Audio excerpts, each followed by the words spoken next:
So I would normally start this video by hitting a golf shot, trying to do what I normally feel, and it might be reasonable after a few edits, but this one, we're going to describe a position in the downswing, Hugh, which if I recreated and tried to feel and hit the shot, you would be in trouble. And I think this section of the golf swing and what we're about to talk to today is so important for players to be aware of. And massively misunderstood. Massively misunderstood. So I'm going to swing to the top. It's not here, it's not now, but in the downswing, I'm going to stop when the club shaft is level with the ground. And what are we looking at here, Hugh? We're looking at the window of death, Kerrod, right here, this space here. We see that my elbows are in a position where there's a considerable amount of sunlight between the back of my body and that trail arm. And from down the line, you might see that my elbow is slightly behind the seam line of my shirt. Now there is no way that club has room to come back in front, and by the moment of impact, I am going to be in a numerous number of ways trying to manipulate 100%. To make solid contact. Yeah. So why should players be aware of this position, other than if they're doing that, they need to seriously do something that's going to improve their swing, and then how do they fix it? So the closer and closer the club gets to impact, there are more commonalities between players of all standards. Yeah. Okay? That better and better players will generally not have this window that we've talked about, and worse players will. When you're looking at it down the line, there'll also be characteristics that you'll see very often in good players and not so often in bad players. Yeah. One thing you don't see in bad players is too much of this. Yeah, big time. Oh, sorry, good players is too much of this. Ultimately, we're looking at something very simple here, that we need to know why the player has got the club in this position. So is it a mechanical necessity? So you'll see quite a lot of open face players do this to try and get the face closed. To try and square it, because the face will be open. So what happens is now this section of the swing and the body has to stall out so the club has time to catch up. But obviously that compromises where the club hits the ground. So is it a mechanical thing? Is it a conceptual thing? Is it related to something earlier on in the golf swing? And that's where... Physical as well. 100%. Could be a player who doesn't have an external rotation. External rotation be a problem. Yeah. But again, even with a lack of external rotation, there isn't a reason rare. why that shouldn't be accessible. Now, a lot of the time, I think it's concept. Big time. It's the player trying to get the ball airborne. This is, if I do that, the ball gets up in the air. Well, I get 35 degrees aloft in a 7-iron. Even if I take 10 degrees off it, it's still launching at 25 degrees, right? Yeah. So the club itself is built to get the ball in the air. You don't need to do that. And this is something that I always present when I do exhibitions. Because people go, well, why? Why can't I just go under it? It's because of the size of the golf ball. If the golf ball was bigger, we wouldn't have this issue. Because the equator sits higher off the ground. So very much like your foot when you kick a soccer ball, right? It can be rising and still get the ball in the air. But seeing as the golf ball is so small, it makes it a necessity that the equipment is designed in such a way that we must have a downward strike. Correct. Yeah. Correct. So we need that, and a lot of players who are in this position simply have the idea that they need to scoop and help. So understanding impact is important. And again, that's where I would start with everyone. Yeah. So if you see players with this characteristic, the first thing I'm going to ask is, well, what are you trying to do? And a lot of the time it'll be, I'm trying to pick it off the turf, trying to get the ball in the air. Yeah. So until the concept's shifted to something more appropriate, you ain't going to make progress. Yeah. Because even if whatever you ask them to do is still related to that concept, this is always going to be there. Yeah. We were, just before we started this video, talking about books to read, and it wasn't mentioned, but one of Hogan's lessons, and something he's very well known for, is about driving this arm, well, that's what we thought he was trying to do, back in front of the body.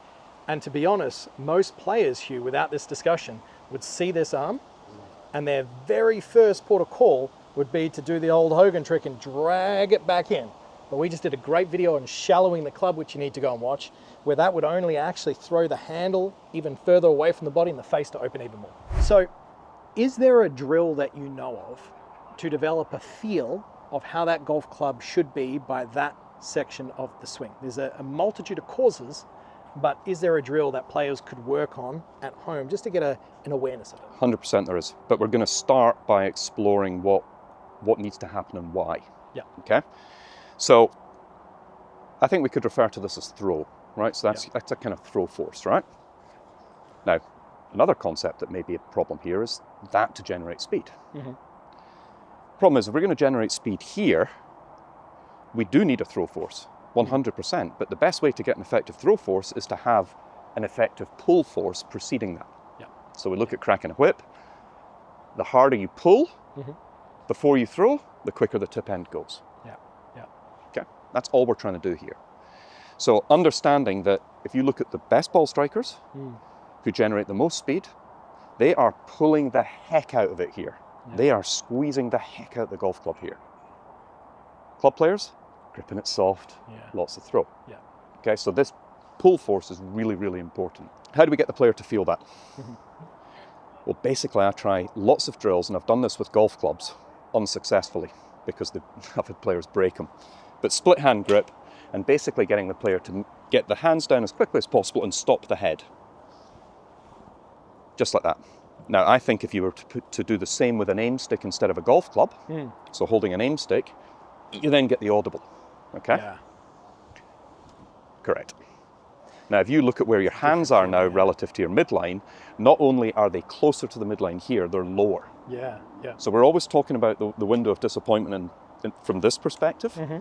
Again, difference between great ball strikers and less good ball strikers is not just how much that way the hands are, but how much that way the hands are. How down they are. Correct. When I do video analysis, it's often a checkpoint that I show in comparison videos is the height of the hands relative to their belt line of players who would also have this window behind them versus the professional who their hands would be significantly lower. We'll put some images up on the screen so you really can cool. see.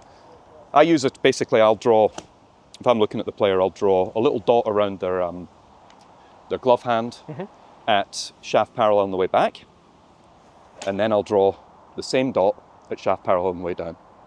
We want to see it inside and down.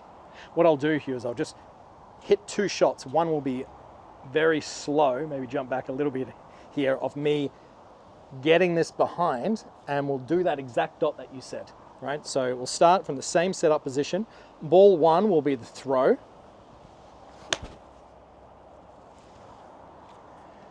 Went reasonable because it was a 50-yard shot, but if I was adding speed there, everyone on this range would be danger.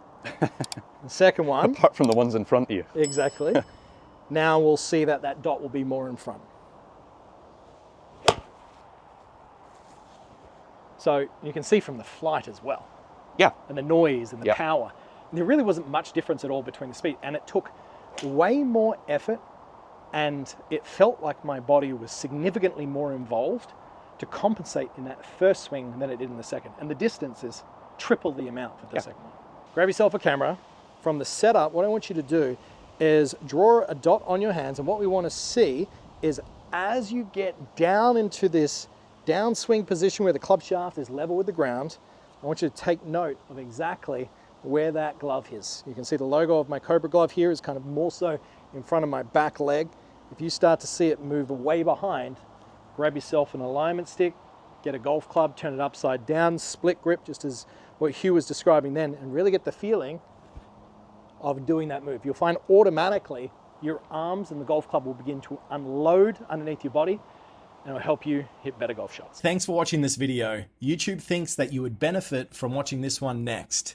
So click that card and it could be the tip that you need to take your game to the next level. I'll see you next time.